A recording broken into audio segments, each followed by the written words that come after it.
जय गुरु गोरखनाथ। ओम नमः शिवाय। मैं किस्मत नाथ। मेरे पास बॉम्बे से एक कॉल आया था कुछ दिन पहले। तो उन्होंने मेरी यूट्यूब पे वीडियो देखी, तो उन्होंने कहा हमारी चेकिंग कर दो। तो जब मैंने उन्हें चेकिंग करी, घर में वो तीन जने थे, माँ, बाप और बेटा। ये तीन ही जने थे घर में। और बेटे की शादी भी नहीं हो पा रही थी और सब कुछ उनका बंधन में था। जब मैंने उनकी चेकिंग करी, तो जब देखा तो उनके ऊपर एक चुड़ैल और दो प्रेत थे उनके घर में। तो वो बहुत ज्यादा दुखी हो चुके थे। उसका काम काज सब ठप हो चुका था, सब बंद हो चुका था। आगे बेटे का भी काम नहीं हो रहा था, ना ही उसकी कोई शादी हो रही थी, क्योंकि उसके बेटे की शादी की भी उम्र हो चुकी थी। तो जब हमने ये चीजें बताई, तो वो लोग कहने लगे कि हमारा उतारा कर दो। तो उन्होंने कुछ दिन ठहर के अपना उतारा कराया। जब मैं हमने वीडियो कॉल पे उतारा करा, उतारा करने के बाद वो जो चीज थी उसके ऊपर पहले ही खेल के आती थी, क्योंकि वो इन भूत प्रेतों को मानती नहीं थी। वो कहने लगी औरत की मैं इन चीजों को मानती नहीं, पर अब मेरा बहुत ज्यादा बुरा हाल हो रहा है। अब मेरे ऊपर जो भी आ रहा है खेल खेल के आ रहा है, और मैं बहुत बुरा हाल करती है, और ना ये कुछ बोलती है क्या नहीं, ये कुछ भी ना बोल के बताती है ना कुछ है। तो जैसे ही उतारा हम करने लगे और हमने उसका उतारा करा, उतारा करने के बाद तो उसने बोला, उस लेडीज ने, कि ऐसे ऐसे करके ना मुझे चौंकी भी आती है, मेरे को ये भी चेक करो, ये भी देखो। तो हमने उसको आगे बुलाया। आगे बुला के वीडियो कॉल पे जब हमने उसको देखा, तो उसको जब दरबार के दूतों ने मार लगाई, मार लगाने के बाद उसके अंदर एक चुड़ैल थी। वो चुड़ैल ऊपर आई, पर वो चुड़ैल कुछ बोलती नहीं थी। ना वो चुड़ैल मुंह से उसकी आवाज आती थी, ना कुछ बोलती थी। तो उसके मुंह में हमने दो लौंग डाले और जल डाला उसके मुंह में। तो वो खेलने लगी और तेज तेज खेलने लगी। जब दो लौंग और जल उसके मुंह में गए, तो उसने अपने मुख से खुद बोला। देखो, इतने सालों से वो बोल नहीं रही थी, और घर का उसने बुरा हाल कर दिया था। इतनी नौबत आ चुकी थी गरीबी तक की। तो जब वो चुड़ैल बोली, हमने पूछा उस चुड़ैल से, तू कहाँ से है और कहाँ से आई है?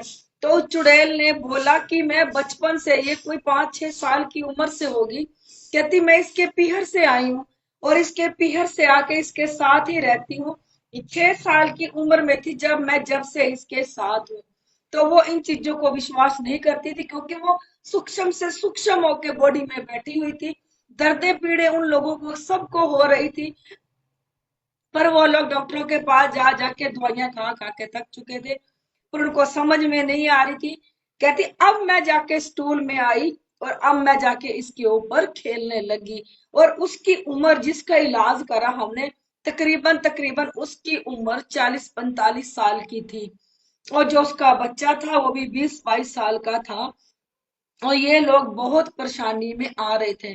तो उस चुड़ैल को हमने कहा, गुरु गोरखनाथ जी का नाम ले और क्षमा मांग। वो खुद ही चुड़ैल अपने आप ही कहने लगी कि मुझे मुक्ति चाहिए, मुझे मुक्ति दे दो, मैं मुक्ति पाना चाहती हूँ। तो उसने वचन दिए।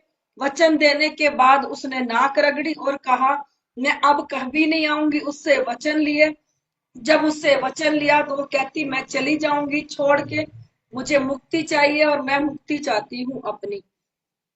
फिर उस चुड़ैल की मुक्ति करी। जो जो उनके घर में दो प्रेत थे, उनकी भी करी, और ये इन चीजों को खत्म करा। वो मैं आप लोगों को यही कहना चाहती हूँ कि वो इन चीजों को नहीं मानती थी, क्योंकि इसकी बॉडी में चुड़ैल सूक्ष्म से सूक्ष्म होके बैठी हुई थी। जरूरी नहीं है कि ये चीजें खेल के आपके ऊपर आए तभी आप समझो कि हमारे ऊपर चीजें हैं। क्योंकि जिसके शरीरों में दर्दे पीड़े बीमारी किसी भी दवाई से डॉक्टरों के पास जाके ठीक नहीं हो रही, या हम ठीक हो नहीं पा रहे, ना कोई बीमारी की समझ आ रही, आज जरूरी नहीं है कि ये चीजें आपके ऊपर खेल के आएगी तभी आप लोग समझोगे कि हमारे ऊपर भूत प्रेत है। जरूरी नहीं है कि ये बोलेंगी, ये बोल के अपने आप बताएंगी तभी आप लोग समझोगे कि हमारे ऊपर कुछ है।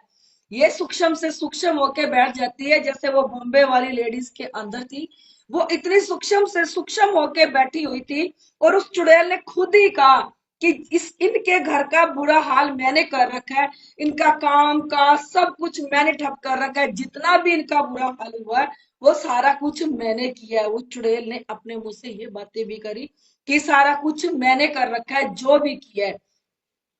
तो वो औरत इन चीजों को मानती, अगर वो कहीं जाके दिखाती भी ना, तो उसकी शायद ये चीज उतर भी जाती, क्योंकि ये चीजों को मानती नहीं थी। ना वो किसी के पास दिखाने के लिए गई, ना वो किसी से पूछने के लिए गई।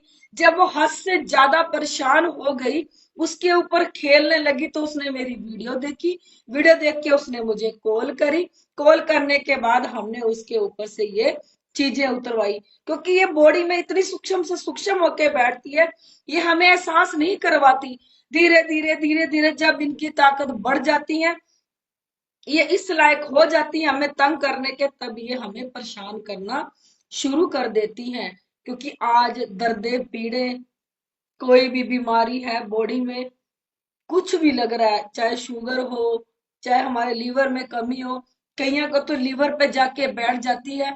लीवर को ही लीवर के ऊपर बैठती है और लीवर को दर्द करती रहती है, और कोई भी रोटी खाने ना खा सकते हैं, ना हमें पचती है। और कई चीजें हमारे पेट के ऊपर जाके बैठ जाती है। 24 घंटे हमारे पेट में दर्द ही रहता है, हम जितनी मर्जी दवाइयां खा ले, कुछ समय के लिए हमें आराम आता है, फिर दोबारा से वो दर्द वैसा का वैसा हो जाता है। क्योंकि जब हमारे लीवर पे बैठती है तो हमें ये रोटी नहीं पचने देती। कईयों के कॉल ऐसे भी आए मेरे पास, जिनकी मैंने चेकिंग करी, जिनके लीवर पे जाके बैठ जाती चीजें और उनको 24 घंटे पोटियां लगा के रखती है। उन्होंने खुद कहा कि हमारा ये बुरा हाल हो रहा है, क्योंकि वो चीजें उनके लीवर के ऊपर जाके बैठी थी। ये कहीं भी जाके बैठ सकती है। ये आपके दिल पे जाके बैठेगी तो आपको बेचैन नहीं कर देगी, अटैक करने की कोशिश करेगी, और कईयों को तो अटैक हो भी जाता है। कईयों के कंधों के बैठी रहती है, कईयों की गर्दन के नीचे बैठी रहती है। ये जहां मर्जी सूक्ष्म से सूक्ष्म होकर बैठ जाती है। जरूरी नहीं है कि ये आपके ऊपर खेल के आए तब हमें पता लगे कि हमारे ऊपर कोई नेगेटिविटीज है, या हमें बोल के आए। वो चुड़ैल तो बोलती भी नहीं थी। जब उसको 2 लौंग और जल पिलाया, तब जाके वो चुड़ैल बोली कि मैं उसके पीहर से लगी हुई हूँ, इसके घर का जितना बेड़ा गर्क है मैंने कर रखा है। इतना बुरा हाल हो गया, तब जाके वो मानने लगी कि ये चीजें होती हैं, भूत प्रेत भी होते हैं। देखो, जिसके ऊपर बीतती है उसको ज्यादा पता होता है। जिसके ऊपर बीतती नहीं, उसको तो 2 बातें करनी आएंगी। जो दुखी है ना, उससे पूछ के देखो कि चीजों ने कितना ज्यादा दुखी कर दिया। इतना बुरा हाल कर देती है ये चीजें कि पूछो ना, कि क्या क्या क्या नहीं कर सकती ये, क्या हर चीज में सक्षम होती है करने के लिए, सब करती है। इसलिए अपने आप की नेगेटिविटीज चेक करो, अच्छी गद्दी से जुड़ो। मैं बार बार आप लोगों को यही कह रही हूँ। जरूरी नहीं है कि ये चीजें खेल के आए, जरूरी नहीं है कि ये बोल के आए। ये कलयुग है, ये सूक्ष्म से सूक्ष्म होके बॉडी में जाके बैठ जाती हैं, और हमें बिल्कुल भी एहसास नहीं होने देती कि हमारे अंदर चीजें हैं। मैं बस आप लोगों को इतना ही कहना चाहती हूँ। मैं अपनी हर वीडियो में कहती हूँ, इसमें भी कह रही हूँ, यहाँ गुरु गोरखनाथ और भोलेनाथ साक्षात प्रकट हुए थे। यहाँ पे हर सूक्ष्म से सूक्ष्म चीज को देखा जाता है। जब गुरु गोरखनाथ जी ने यहाँ दर्शन दिए थे, तो वो 12 मुंह थे उनके और सांप वाली पूंछ थी। और जब भोलेनाथ ने दर्शन दिए, वो बच्चे रूप में दर्शन दिए। यहाँ पे इतनी एनर्जी है, इतनी पावर है। जब कोई इंसान यहाँ के बैठ जाए, और जितनी भी गंदी से गंदी उसके ऊपर चीज होगी, यहाँ बैठते ही उसको चीज को मार लगनी शुरू हो जाती है। वो जहां मर्जी गंदी जगह पे जाके बैठी हो, वो उठ के अपने आप ही ऊपर आ जाती है। क्योंकि जहां हम किसी भी पावरफुल धाम पे जाएंगे, तो ये चीजें हमारी गंदी जगहों पे जाके बैठती है, क्योंकि इन्हें पता है कि गंदी जगहों पे जाके मार नहीं लगेगी, ना ये ऊपर आएंगी। एकमात्र ये शिव धाम है, क्योंकि तंत्र मंत्र के बादशाह गुरु गोरखनाथ और भोलेनाथ ही हैं। यहाँ पे जो भी आके बैठता है, जितनी भी सूक्ष्म चीज होती है, किसी भी गंदी जगह पे क्यों ना जाके बैठी हो, वो चीज उसी टाइम उठ के यहाँ खड़ी हो जाती है, क्योंकि उस पे मार लगनी शुरू हो जाती है। क्योंकि ये खून में जब रम जाती है, हमारे खून में अनेक बीमारियां लगा देती है, चलता फिरता बीमारियों का घर हो जाता है। दर्दे पीड़े बहुत लगा देती है। बेचैनी रहने लग जाती है, कईयों को तो पसीना इतना ज्यादा आता है कि समझ नहीं पाते, कईयों के सिर में दर्द होने लग जाता है। बस मैं आप लोगों को इतना कहना चाहती हूँ, नीचे मेरा नंबर दिया है, कोई भी दिक्कत है, अगर किसी को परछाएं दिखते हैं, किसी के साथ गंदा काम होता है, कोई सोपन में दबते हैं, तो मुझे कॉल करना। अगर आप लोगों को मेरी वीडियो अच्छी लगती है, इसे लाइक, सब्सक्राइब और शेयर जरूर कर दिया करो।